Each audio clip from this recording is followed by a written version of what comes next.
সকলের প্রতি আন্তরিক প্রীতি ভালোবাসা এবং শুভেচ্ছা জানাচ্ছি। চতুর্থ শ্রেণী যারা পাঠ দেখছ তাদের বলছি 16-17 পাতায় আমি একটি পাঠ দিয়েছিলাম। তোমরা নিশ্চয় পাঠ অনেকেই দেখছো, পাঠটি হয়তো অনেকে দেখো নাই। তো যাই হোক, পাঠটা আমার সামান্য একটু একটু ভুল ছিল আর কি। তা যাই হোক, আমি সেই পাঠটাই জন্য আমি আবার দিচ্ছি। তাই তোমরা একটু দেখে নিও। আর অনেক সময় এরকম স্লিপ অফ টার্ন হয়ে যায়, কারণ আমি তো এডিট করতেছি না, তার জন্য এরকম হয়। তাই যাই হোক, আমি মনে করি আরেকটু ভালো করে বুঝাই দেওয়া যাবে পাঠটা, সেই জন্য আমি আবার পাঠটা দিলাম। আগের পাঠটা হয়তো ডিলিট করে দিব। তাই আমি তোমাদেরকে অনেক সময় বলি যে গান শোনাবো, তা আজকে একটা গানটা শুনিয়ে এই পাঠটা দিই। আমাদের ভাষার মাস চলতেছে, তবে ভাষার গানটা আমি পরে গাবো। আজকে আমি এমনি সেই রেল লাইনের ধারে গানটা গাচ্ছি। সেই রেল লাইনের ধারে মিঠু পথটার পারে দাঁড়িয়ে এক মধ্যবয়সী নারী এখনো রয়েছে হাত বাড়িয়ে। খোকা ফিরবে, ঘরে ফিরবে, কবে ফিরবে নাকি ফিরবে না। দৃষ্টি থেকে তার বৃষ্টি গেছে কবে শুকিয়ে, সে তো অশ্রু মোছে না গোপনে আঁচলে মুখ লুকিয়ে। শুধু শূন্যে চেয়ে থাকে যেন আকাশের সীমা ছাড়িয়ে। খোকা আসবে, ঘরে আসবে, কবে আসবে নাকি আসবে না। সেই রেল লাইনের ধারে মিঠু পথটার পারে দাঁড়িয়ে এক মধ্যবয়সী নারী এখনো রয়েছে হাত বাড়িয়ে। খোকা ফিরবে, ঘরে ফিরবে, কবে ফিরবে নাকি ফিরবে না। ঠিক আছে, তোমাদের ধন্যবাদ। এখন আমি তাহলে পাঠ শুরু করি। তোমাদের যে পাঠগুলি ছিল সে পাঠে কটা বর্ণ কাট দিয়ে করার জীবন ছিল। যেমন তোমাদের বইতে পাঠ্য বইতে ছিল যে এই যে 8, 5, 0, 2, 7 এই কোটি সংখ্যা দিয়ে তৈরি বৃহত্তম এবং ক্ষুদ্রতম সংখ্যা তৈরি করো। এখানে তো সবই ঠিকই ছিল, ওই যে এদিকে একটু একটা একটু ছিল, ফিরে আবার পুরোটাই দিয়ে দিচ্ছি। তাহলে আমরা এই 8, 5, 0, 2, 7 বর্ণগুলি নিয়ে নিই, এই সংখ্যাগুলি নিয়ে নিই। 8, 5, 0, 2, 7 8, 5,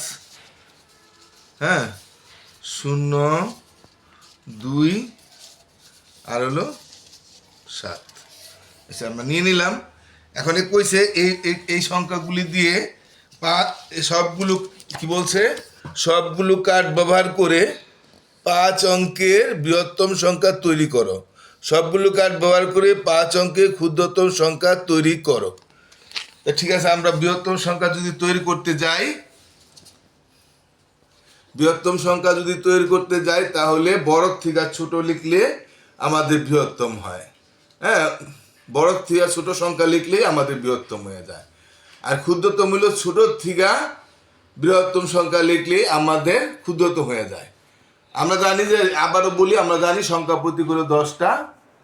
0, 1, 2, 3, 4, 5, 6, 7, 8, 9। কিন্তু 0 এমন একটি সংখ্যা যা বাও ধারে বইলে তার কোনো মূল্য থাকে না, শুধু 0-র কোনো মান নেই। কিন্তু যে 1 থেকে 9 পর্যন্ত সংখ্যার মধ্যে যে কোনো একটি সংখ্যা ডান ধারে বসলে তাহলে 0-র মান হয়ে যায়। কিন্তু 0 যদি একেবারে বাও ধারে থাকে তাহলে 0-র কোনো মান থাকে না। এই জন্য বৃহত্তম সংখ্যা তৈরির ক্ষেত্রে যেটা আমরা পারি, ক্ষুদ্রতম সংখ্যার ক্ষেত্রে আমরা বাও ধারে 0 বসাতে পারি না। তা ঠিক আছে, আমরা একটু দেখি কিভাবে বৃহত্তম, তাই বড় থেকে ছোট সাজিয়ে লিখলে বৃহত্তম হয়ে যায়। এই 5টা সংখ্যা আছে আমার কাছে। এই 5টা সংখ্যার মধ্যে আমাদের তাহলে সবচেয়ে ছোট কোনটা? না, সবচেয়ে বড় কোনটা? সবচেয়ে বড় হচ্ছে 8। তাহলে আমরা 8 নিলাম। তারপর হচ্ছে 7, তারপর হচ্ছে 5, তোমরা সবাই জানো এটা। তারপর 2, তারপর হচ্ছে 0। এখানে আমার এভাবে করলে আমাদের বৃহত্তম 5 অঙ্কের বৃহত্তম সংখ্যাটা হয়ে গেল। তো 5 অঙ্কের বৃহত্তম সংখ্যা কত লিখছি বলতে পারবা? একক, দশক, শতক, হাজার, অযুত। আমরা জানি 5টা সংখ্যা থাকলে সেটা হয় অযুত, আর অযুতের ঘরে থাকলে 2টা ঘর হাজার হয়, তাহলে 87,520। কিন্তু আবার ক্ষুদ্রতম যদি আমরা উল্টে দিই তাহলে ক্ষুদ্রতম হওয়ার কথা, কিন্তু আমরা বাঁ ধারে শূন্য দিতে পারবো না। বাঁ ধারে শূন্য যদি দেই, দেখো আমরা উল্টে দিলাম 2, 5, 7, 8। হ্যাঁ, তাহলে কিন্তু আমাদের ক্ষুদ্রতম 5 অঙ্কে ক্ষুদ্রতম হবে না, কারণ তাহলে 2000 এই শূন্যর কোনো মান থাকলো না। তাহলে আমরা কি করতে পারি? একটা খালি ঘুরিয়ে দিলেই হয়, তাহলে এটা আমার 20,578 হয়ে গেল। তাহলে আমার ক্ষুদ্রতম হয়ে গেল।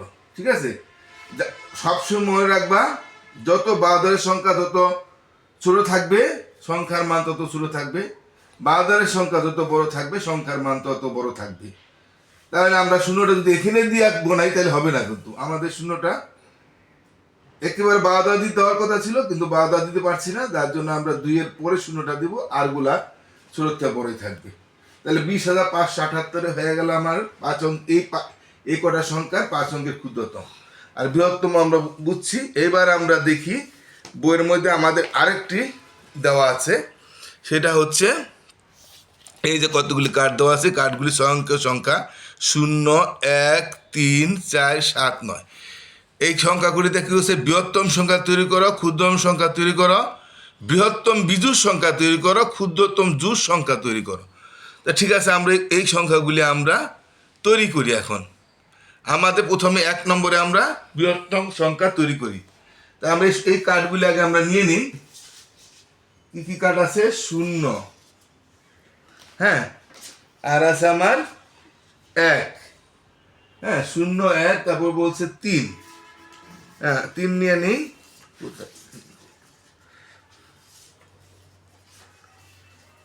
3, তারপরে বলছে 4, তারপর বলছে 7, তারপর বলছে 9। হ্যাঁ, এই যে আমরা 9টাও নিয়ে নিলাম। হ্যাঁ, তো এই কটা সংখ্যা দিয়ে আমাদের কি বলতে হচ্ছে? বৃহত্তম সংখ্যা তৈরি করো। তো আমরা বৃহত্তম সংখ্যা তৈরি করি। বৃহত্তম সংখ্যা তৈরি করে আমরা আগের বার পড়লাম যে বড়ত্তম ছোট সাজাইলে বৃহত্তম হয়ে যায়। তাই সংখ্যার মধ্যে 9 বড় আমরা জানি, তারপর 7, তারপর 4, তারপর 3, তারপর 1, তারপরে 0। তাহলে এই কটা সংখ্যা দিয়ে আমাদের কি হলো? বৃহত্তম সংখ্যা হয়ে গেল। তাহলে বৃহত্তম সংখ্যা কত জানো? 6টা সংখ্যা, 6টা সংখ্যা হলে লক্ষের ঘর। তাহলে এটা 9 লক্ষ, আর অযুতের ঘর 5টা সংখ্যা হলে 9 লক্ষ গেল গা। তা 5টা নম্বর গেলে 2 ঘর 1000, 74,000, তারপর 310। তাই এটা হলো আমাদের বৃহত্তম 9,74,310 আমাদের বৃহত্তম সংখ্যা হয়ে গেল গায়ে কটা সংখ্যাগুলি দিয়ে। এখন আমরা ক্ষুদ্রতম সংখ্যা তৈরি করব, তাই না? তা ক্ষুদ্রতম সংখ্যা উল্টাই দিলে হওয়ার কথা ওই যে আগের মতো, হ্যাঁ, কিন্তু তো উল্টাই দিই 9, কিন্তু এটাকে আমার ক্ষুদ্রতম হবে না, কারণ বাঁ ধারে 0 বললে শূন্যর কোনো মান থাকে না। তো এটাও আমরা একটা সংখ্যা শুধু চেঞ্জ করে দেব, একটা সংখ্যা পরিবর্তন করলে আমাদের এই 6 অঙ্কের ক্ষুদ্রতম সংখ্যাটা হয়ে গেল। এখানে হলো কত হইলো? 1 লক্ষ। এটা কিন্তু 5 নম্বর ঘর কিন্তু আমার বাঁ ধারে পড়ে গেল, তাহলে এটা আর আমার কোনো মান থাকলো না। 1,03,479 আমাদের ক্ষুদ্রতম সংখ্যা হয়ে গেল। এখন আমরা বলছে বৃহত্তম সংখ্যা তৈরি করলাম, ক্ষুদ্রতম সংখ্যাও তৈরি করলাম, এখন বৃহত্তম বিজুর সংখ্যা তৈরি করুন। হ্যাঁ, বৃহত্তম বিজুর সংখ্যা তৈরি করব, আর ক্ষুদ্রতম জোড় সংখ্যা তৈরি করব। তা বৃহত্তম বিজুর সংখ্যা, বৃহত্তম মানলে বড়। তার আগে আমি বলে নেই, জোড় এবং বিজুর সংখ্যা তোমরা ছোটকালে পড়ছো। জোড় এবং বিজুর সংখ্যা আমরা জানি যে একটা হলো বেজোড়, 2টায় জোড়, 3টায় বেজোড়, 4টায় জোড়, 5টায় বেজোড়, 6টায় জোড়, 7টায় বেজোড়, 8টায় জোড়, হ্যাঁ, 9টায় বেজোড়, আবার 10টায় জোড়। 10টায় জোড় মানে ডান ধারে 10 কিন্তু 2টা সংখ্যা হয়ে গেল, 1 আর 0। তবে ডাইন ধারে আমার 0 পড়লো বইলা সেটা জোর হয়ে গেল। 10টা দিয়ে 5টা জোর বানান যায়, তাই না? জোর বানান যায়। আর তাহলে আমরা বুঝতে পারলাম যে 1, 3, 5, 7, 9 জোর, আর হইলো 2, 4, 6, 8 আর 10 এরকম জোর। তা আমরা এটা আবার ছোটকালে পড়ছি, আমরা আবার একটু বলে দিলাম। এখন এই সংখ্যাগুলি 1, 3, 5, 7, 9 এই সংখ্যাগুলি তো বেজোড়। এই যত বড় সংখ্যক যে কোনো সংখ্যা ডান ধারে যদি 1, 3, 5, 7, 9 থাকে তাহলে সেই সংখ্যাটা বেজোড় হবে। যত বড় সংখ্যা হোক, তুমি 1 লক্ষ হোক, 2 লক্ষ হোক, 5,525 হোক, এই কটা সংখ্যা ডান ধারে থাকলেই বেজোড় হয়। আর এমনি তো 1, 3, 5, 7, 9 তো বেজুরি। আবার যে কোনো বড় সংখ্যার ডান ধারে এই 1, 3, 5, 7, 9 থাকলে বিজুর হবে। আর জোর হইলে আমরা জানি 2, 4, 6, 8 আর 10 মানে ডান ধারে 0। তাহলে 2, 4, 6, 8 যেমন জোর, তেমনি 2, 4, 6, 8, 0 যে কোনো সংখ্যা ডান ধারে থাকলে সেটা জোর সংখ্যা হবে। তাই আমরা ক্লিয়ার? 2, 4, 6, 8, 0 যে কোনো সংখ্যা ডান ধারে থাকলে জোর হবে। আর বিজোড় হবে তো বলছি। এখন আমাদের বলছে যে বৃহত্তম বিজোড় সংখ্যা তৈরি করতে, বৃহত্তম বিজোড়। তো বিজোড় সংখ্যা বৃহত্তম হইতো, বৃহত্তম করতে গেলে বাহু দ্বারা সবসময় বড় সংখ্যা রাখতে হয়। তাহলে আমরা 9 লিখলাম, 7 লিখলাম, 4 লিখলাম, 3 দিলাম, 0 3 দিলাম, তারপরে 1 দিলাম। তো এটা কিন্তু আমরা বৃহত্তম সংখ্যা, কিন্তু এটা বৃহত্তম জোড় সংখ্যা হয়ে গেল। কারণ ডাইন ধারে 0 থাকলে আমি মাত্র বলছি যে ডাইন ধারে যদি 0 থাকে তাহলে সেটা কি হয়ে যায়? জোড় হয়ে যায়। তাহলে আমরা একটা সংখ্যা শুধু ঘুরিয়ে দিই, তাহলে আমাদের এই 6 অঙ্কের বৃহত্তম বিজোড় সংখ্যা হয়ে গেল। কারণ ডাইন ধারে 0 দিলে আমার বৃহত্তম জোড় সংখ্যা হয়ে যেত। এবার বুঝতে পারছো? বাঁ ধারে 1 থাকতে হবে বিজোড় সংখ্যা হতে হলে, সেটা আমি আগে বলছি যে 1, 3, 5, 7, 9 ডান ধারে না থাকলে বিজোড় সংখ্যা হবে না। হ্যাঁ, 1, 3, 5, 7, 9 যেমন বিজোড় সংখ্যা, তেমনি যে কোনো সংখ্যা ডাইন ধারে থাকলেও সেটা বিজোড় সংখ্যা। তো এখন আমাদের হয়ে গেল বৃহত্তম বিজোড় সংখ্যা, বৃহত্তম বিজোড় সংখ্যা তৈরি হয়ে গেল। এবার ক্ষুদ্রতম জোড় সংখ্যা তৈরি করো। ক্ষুদ্রতম মানে ক্ষুদ্র মানে ছোট, ছোট হইলেও জোড় সংখ্যা তৈরি করতে হয়েছে। তাই আমরা ছোট যদি করতে যাই, বাঁ ধারের সংখ্যা ছোট হলে সেটা ছোট হবে, তাহলে 1।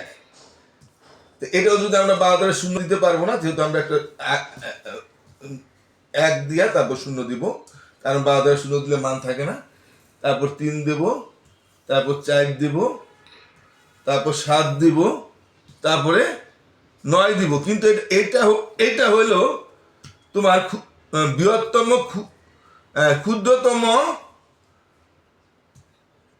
সংখ্যের ক্ষুদ্রতম সবচেয়ে ক্ষুদ্রতম বিজোড় সংখ্যা হয়েছে, কিন্তু আমাকে বলছে ক্ষুদ্রতম জোড় সংখ্যা তৈরি করতে। তাহলে জোড় সংখ্যা যদি আমরা তৈরি করতে চাই তাহলে অবশ্যই আমার কি করতে হবে? ডান ধারে 0 থাকতে হবে।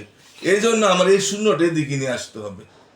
তাহলে আমাদের এই যে বৃহত্তম জোড় সংখ্যা ক্ষুদ্রতম জোড় সংখ্যা হয়ে গেল।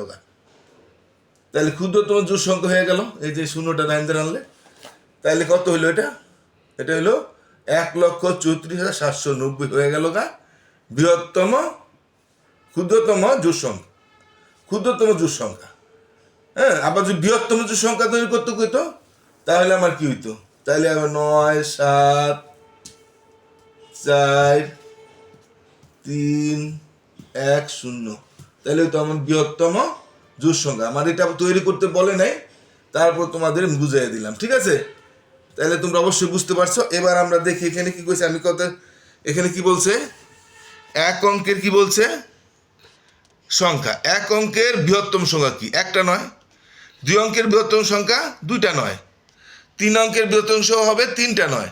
4 অঙ্কের বৃহত্তম 4টা নয়। 5 অঙ্কের বৃহত্তম সংখ্যা 5টা নয়। 6 অঙ্কের বৃহত্তম সংখ্যা 6টা নয়। 7 অঙ্কের বৃহত্তম করলে 7টা নয় হইতো। 8 অঙ্কের বৃহত্তম 8টা নয়। 100 অঙ্কের বৃহত্তম করলে 100টা নয়, এরকম। কিন্তু 1 অঙ্কের ক্ষুদ্রতম সংখ্যা 1, কারণ শুধু 0 দিলে 0 কোনো মান থাকে না, এই জন্য 1 অঙ্কের ক্ষুদ্র সংখ্যা। 2 অঙ্কের ক্ষুদ্র সংখ্যা এইবার কিন্তু 1-এর ডান ধারে 0 দিলে মান হয়, এই জন্য 10। কিন্তু যদি আমরা 2 অঙ্কের ক্ষুদ্র সংখ্যা 2টা 1 দিই তাহলে 11 হয়ে যায়, তাহলে আমাদের হবে না। এই জন্য 2 অঙ্কের ক্ষুদ্র সংখ্যা 2টা 1 না, 3 অঙ্কের ক্ষুদ্র 3টা 1 না, এটা ভুল। তাহলে 1 অঙ্কের ক্ষুদ্র সংখ্যা 1টা 1, 2 অঙ্কের ক্ষুদ্র 1 দিয়ে 1টা 0, 3 অঙ্কের ক্ষুদ্র সংখ্যা 1 দিয়ে 2টা 0, 4 অঙ্কের ক্ষুদ্র সংখ্যা 1 দিয়ে 3টা 0, 5 অঙ্কের ক্ষুদ্র সংখ্যা 1 দিয়ে 4টা 0, 6 অঙ্কের ক্ষুদ্র সংখ্যা 1 দিয়া 5টা 0, মানে 0 1 দিলে আর 5টা 0 দিলে তোমার কাছে মোট 6 অঙ্কের হইতেছে। 2 অঙ্কের ক্ষুদ্র 1 দিয়ে 1টা 0 দিলে মোট 2টা অঙ্ক হইল। তিন অঙ্কের ক্ষুদ্রতম 1 দিয়ে 2টা শূন্য দিলে তাহলে 3 অঙ্কের ক্ষুদ্রতম হইলো এইভাবে। তাহলে আমরা 1 অঙ্কের ক্ষুদ্রতম একটা 1, 2 অঙ্কের ক্ষুদ্রতম 1 দিয়ে একটা শূন্য, 3 অঙ্কের দিয়ে 1 দিয়ে 2টা শূন্য, 4 অঙ্কের ক্ষুদ্রতম 1 দিয়া 3টা শূন্য, 5 অঙ্কের 1 দিয়ে 4টা শূন্য, 6 অঙ্কের 1 দিয়ে 5, অর্থাৎ 1 দেওয়ার পরে শূন্য একটা, 6 অঙ্ক হলে একটা শূন্য কম হইতেছে। তাহলে মোট আমার অঙ্কটা ঠিক থাকতে হবে। তো এটা আমরা বুঝে গেলাম। আরেকটু এখানে দিয়েছে দেখো, 3টা 9-এর পরবর্তী সংখ্যাটি কত। আবার এখানে আছে 1 2 3 4 5, অর্থাৎ একক দশক শতক অযুত 10,000-এর পূর্বের সংখ্যাটি কত। তো এগুলি কিন্তু আমার একটা কথা বলে দিই যে 999, তাহলে 1 যোগ দিলে কি হয়, 1000 হয়। আর এটা যদি মানে 4 অঙ্কের 3 অঙ্কের বৃহত্তম সংখ্যার 1 যোগ করলে 4 অঙ্কের ক্ষুদ্রতম হয়ে যাব। আর এখানে আছে 5 অঙ্কের ক্ষুদ্রতম, 5 অঙ্কের ক্ষুদ্রতমের আগের সংখ্যা যদি আমরা চাই তাহলে 4 অঙ্কের বৃহত্তম সংখ্যা দিলে হয়ে যায়। তেমনিভাবে মনে করো 6 অঙ্কের ক্ষুদ্রতমের আগের সংখ্যা যদি কই তাহলে 5 অঙ্কের বৃহত্তম। আবার 3 অঙ্কের বৃহত্তম আগের পরের সংখ্যা হলো 4 অঙ্কের ক্ষুদ্রতম, 4 অঙ্কের বৃহত্তম পরের সংখ্যা 5 অঙ্কের ক্ষুদ্রতম। ঠিক আছে, আমরা একটু বোর্ডে দেখি, বোর্ডে আমরা করলে আমরা বুঝতে পারবো।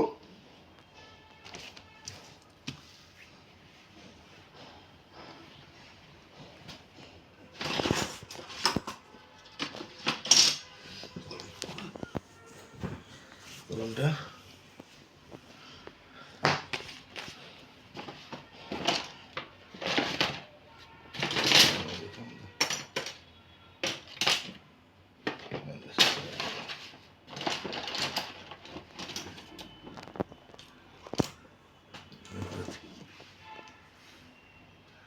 হ্যাঁ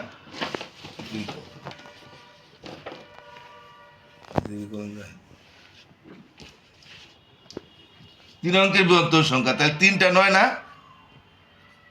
এটাকে যদি পরবর্তী সংখ্যা 1 যোগ করতে হইব, 9 কে 10 শূন্য হাতে হইলে 1, 9 কে 10 হাতে হইলে 1, 9 কে 10, দেখছো 1000 হয়ে গেল। আর 2 নম্বরটা যদি আমরা দেখি, শূন্য হইলো 4টা, অর্থাৎ ক অঙ্কের ক্ষুদ্রতম এটা 5 অঙ্কের। তাহলে এখন আমরা এটার আগের সংখ্যাটা যদি আমরা যাই, 21.9 হইলে 21.9 হইলে 21.9 হইলে হাতে হইলে 1, 21.9 হইলে হাতে হইলে 1, 21.9 হইলে হাতে 1 থাকে, 21 শূন্য হইলে 9 হাতে 1 থাকে, আবার হাতে 1 থাকলে 9 এই। তাহলে 5 অঙ্কের ক্ষুদ্র সংখ্যা আগে তো 4 অঙ্কের বৃহত্তম, আর 3 অঙ্কের বৃহত্তম পরের সংখ্যা হইলো 4 অঙ্কের ক্ষুদ্রতম হয়। তা ঠিক আছে, তোমরা বুঝতে পারছো। আমি আজকে মতো এখানে শেষ করি। সবাই ভালো থাকো, টাটা।